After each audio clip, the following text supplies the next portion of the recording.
দিন 12 ঘন্টা না হয়ে 24 ঘন্টার মধ্যে যদি 20 ঘন্টা দিন হতো তাহলে হয়তো ভালো হতো। হ্যালো ভিউয়ার্স, আসসালামু আলাইকুম। সবাই কেমন আছেন? আশা করছি ভালো আছেন। আমি আল্লাহর রহমতে ভালো আছি। এই যে পরিবারের সকালবেলা উঠে বাচ্চাদেরকে আজকে আর বৃষ্টির জন্য স্কুলে যেতে পারিনি। প্রতিদিনই বৃষ্টি হচ্ছে, কিন্তু প্রায় সময় দেখা যায় বৃষ্টিটা শুরু হয় স্কুল টাইমে, তাহলে আর বৃষ্টির জন্য স্কুলে যাওয়া হয় না।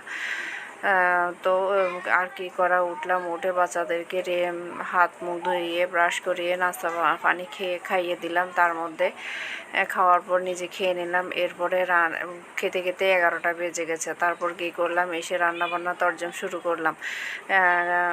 বাসায় হেল্পিং হ্যান্ডকে বলেছিলাম চাল কুমড়োগুলো কেটে দেওয়ার জন্য, কিন্তু তিনি এমনভাবে কেটেছেন যে তার বিচিগুলো রয়ে গেছে। তো সেজন্য আমি কি করলাম, চাল কুমড়োর বিচিগুলোকে আবার একটু বেছে নিলাম। বেছে নিয়ে মোটামুটি রান্না বসিয়ে দিয়েছি। রান্না বসিয়ে তেলের মধ্যে পেঁয়াজ কষিয়ে নিয়ে পেঁয়াজের মধ্যে হলুদ মরিচ পরিমাণ মতো দিয়ে দিচ্ছি। আজকে আমি রান্না করব জালি কুমড়ো দিয়ে মাছের মাথা পেটি দিয়ে, আর আলাদা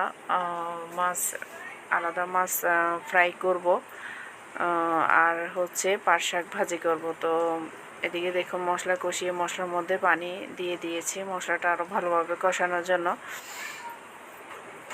মশলাটা যখন ভালোভাবে কষানো হবে তখন আমি এটাতে, যে দেখুন মশলাটা ভালোভাবে কষানো হয়ে গেছে, এটাতে আমি মাছ দিয়ে দিয়েছি। মাছটাকে ভালোভাবে কষিয়ে নিব।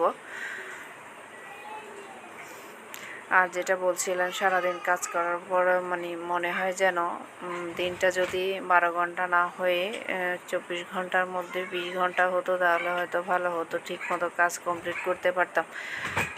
সারাদিন এত ব্যস্ততার মধ্যে কেটে যায়, তাহলে টেরই পায় না দিন কখন চলে যায়। আর এদিকে দেখুন আমার মাছগুলো মোটামুটি সিদ্ধ হয়ে গেছে। আমি মাছগুলোকে একটু খুন্তি দিয়ে ভেঙে দিচ্ছি। মাছগুলো সিদ্ধ হয়ে যাওয়ার পর আমি এখানে কুমড়োগুলো অ্যাড করে দিব। কুমড়োগুলো অ্যাড করে দিয়েছি, দিয়ে ভালোভাবে কুমড়োগুলোকে মশলার সাথে ভালোভাবে মেখে নিব। আর অনেকে বলতে পারেন অনেক সবজি রান্না করি একসাথে, আসলে এটা আমার একটা অভ্যাস। আমরা মাংসর তুলনায় সবজিটা একটু বেশি খেয়ে থাকি, সেই জন্য আমরা সবজিটা একটু বেশি রান্না করে থাকি। আর এদিকে পাট শাক ভালোভাবে ধুয়ে নিচ্ছি। পাট শাক ভালোভাবে ধুয়ে পানি ঝরার জন্য দিয়ে দিব। পানি ঝরিয়ে যাওয়ার পর তারপর আমি এটাকে ভাজি করে নেব। পাট শাকটা আপনি কুচি করবেন না, তাহলে হয়তো একটার সাথে একটা দলা বেঁধে থাকবে। আর এই যে এটা হচ্ছে এইসব আমাদের এলাকায় এই মাছটা পাওয়া যায় না। এটা হচ্ছে এই এলাকায় বলে বাসা মাছ, আর এটা হচ্ছে তেলাপিয়া মাছ। এটা চাষের, কিন্তু বাসা মাছটা চাষের না, বাসা মাছটা নদীতে পাওয়া যায়। আর দেখুন এদিকে আমার কুমড়ো কারিটা কিন্তু অনেকটাই কষানো হয়ে গেছে। আর এদিকে আমি পাট শাক ভাজি করার জন্য পেঁয়াজ রসুন ভাজি করে নিব। ভাজি করে অন্য চুলায় পেঁয়াজ রসুন ভালোভাবে একটু লালচে বর্ণ হয়ে আসলে আমি শাকটা ভাজি করে নেব ওদিকে। আর মাছগুলোকে কিন্তু আমি ভালোভাবে ধুয়ে পানি ঝরার জন্য রেখে দিয়েছি। আর শাক ভাজিতে কিন্তু দিয়ে দিলাম